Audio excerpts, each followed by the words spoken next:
మా మూవీ అయితే గుద్దవల్ ఉంది. ఈ వీడియో లాస్ట్ వరకు చూడండి. లాస్ట్ లో ఒక క్రేజీ అప్డేట్ ఉంది మూవీ గురించి. Hello guys, welcome to my YouTube channel PR movie talks. నిజంగా మూవీ డైరెక్టర్ ఆదిత్య దార్క్ అయితే హ్యాట్స్ ఆఫ్ అసలు. ఎందుకంటే చాలా క్రేజీ ఉంది ఫిలిం వచ్చేసి. నిజం చెప్తున్నా, మీరు ట్రస్ట్ చేసి వెళ్ళండి మూవీకి. హై ఇచ్చే మూమెంట్స్ అయితే చాలా ఉన్నాయి మూవీలో. ఈ మూవీ చూసాక ఓవరాల్ గా ఈ మూవీ పక్కా 2000 crores కొడుతుంది, మీరు రాసి పెట్టుకోండి. దురంధర్ పార్ట్ 1 జస్ట్ ఒక ట్రైలర్ మాత్రమే. అసలు కథ మొత్తం పార్ట్ 2లోనే ఉంది. ప్యూర్ కంటెంట్ మూవీ ఇది. నేను స్టార్టింగ్ లో మూవీ రన్ టైం చూసి 4 hours అంటే ల్యాగ్ అయిపోతుంది అనుకున్నాను, కానీ 4 hours మీకు ఎక్కడ బోర్ కొట్టకుండా కూర్చోబెట్టేశారు డైరెక్టర్ అయితే.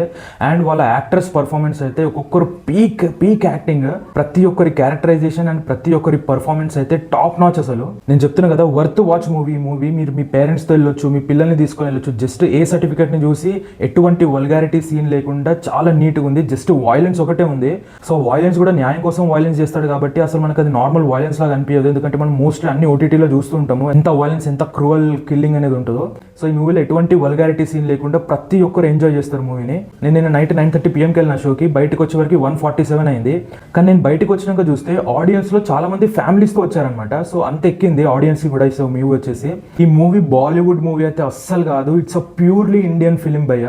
మిమ్మల్ని గూస్ బంప్స్ తెచ్చి మిమ్మల్ని సాటిస్ఫై చేసే సీన్స్ అయితే చాలా ఉన్నాయి ఇందులో. ఇంటర్వెల్ బ్లాక్ లో ఆ ట్విస్ట్ దగ్గర కరెక్ట్ కట్ చేశారు ఇంటర్వెల్ ని. నిజంగా ఆ పోర్షన్ అనేది నాకు చాలా నచ్చింది. ఈ మూవీకి అండ్ హీరోకి పక్కా నేషనల్ అవార్డు రావాలని కోరుకుంటున్నాను. ఎందుకంటే peak performance and peak writing ఉంది మూవీలో. పార్ట్ 1 లో మోస్ట్ ఐకానిక్ క్యారెక్టర్ అయిన రేమాండ్ డెకెట్ చనిపోయిన తర్వాత పార్టీలో అంత స్టఫ్ ఉంటుందో లేదో అని నేను అనుకున్నాను స్టార్టింగ్ లో. కానీ సో రణ్వీర్ సింగ్ ఒక్కడు తన భుజాలపైన వేసుకొని వెళ్ళింది భయ మూవీని. మూవీ లెంత్ కొంచెం ఎక్కువ ఉన్నా కానీ 2 parts లో పెట్టి కరెక్ట్ చేశారు మూవీ మేకర్స్. ఈ మూవీలో నిజంగా పార్ట్ 2 అవసరం అంటే 100% ఈ మూవీకి పార్ట్ 2 అనేది ఖచ్చితంగా ఉండాలి. సో ఈ మూవీలో రణ్వీర్ క్యారెక్టర్ ప్లే చేసిన అంజాలి బ్యాక్ స్టోరీ మొత్తం చూపించారు. సో అతను ఒక ఏజెంట్ లాగా ఎలా మారాడు, సో పాకిస్తాన్ కి ఎందుకు వెళ్ళాడు, సో మిషన్ ఏంటి అనేది, సో ప్రతి ఒక్కటి డీటెయిల్ గా ఈ పార్ట్ 2 అనేది క్లియర్ గా ఎక్స్ప్లెయిన్ చేశారు మనకి. మరి ఏంది బ్రో మూవీకి మొత్తం పాజిటివ్స్ చెప్తున్నావు, నెగిటివ్ లేదా అంటే 100% నెగిటివ్ కూడా ఉంది. ఆ నెగిటివ్ వచ్చేసి మీ ఓపిక.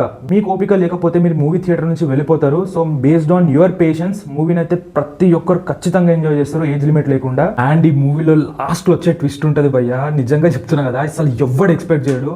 ఆ ట్విస్ట్ కి నిజంగా ఫ్యూజుల్ అవుట్ అయిపోయి మీరు లేచి చప్పట్లు కొడతారు. అంత క్రేజీ ఉంది ఆ ట్విస్ట్ వచ్చేసి. ఈ 2026 లో ఏదైనా బెస్ట్ ఫిల్మ్ ఉందంటే అది దురంధర్ పార్ట్ 2. దీన్ని మించి మళ్ళీ ఇది సినిమా రాదు. ఇలాంటి సినిమా మళ్ళీ ఎవరు తీయలేరు కూడా. దురంధర్ పార్ట్ 2ని కొట్టే ఏ సినిమా రాదు భయ్య. మీరు రాసి పెట్టుకోండి, మీరు ఏమని అనుకోండి. కానీ ఇది జస్ట్ మూవీ పైన హైప్ ఇవ్వడమే కాదు, మీరు చూడండి, మీరు చూసినాక మీకు కూడా సేమ్ ఫీలింగ్ అనిపిస్తుంది. నేను లాస్ట్ లో ఒక క్రేజీ అప్డేట్ చెప్పాను కదా. సో అదేంటంటే ఈ మూవీ ఎండింగ్ పోస్ట్ క్రెడిట్స్ లో పార్ట్ 3 ఉంటుందని కూడా రివీల్ చేశారు. కానీ అది ఎప్పుడు అనేది అఫీషియల్ గా తెలియదు. నేనైతే చాలా ఈగర్ గా వెయిట్ చేస్తున్నా పార్ట్ 3 కోసం. సో మరిన్ని ఇలాంటి మూవీ ముచ్చట్ల కోసం మన ఛానల్ ఫాలో అండ్ సబ్స్క్రైబ్ చేసుకొని సపోర్ట్ చేయండి.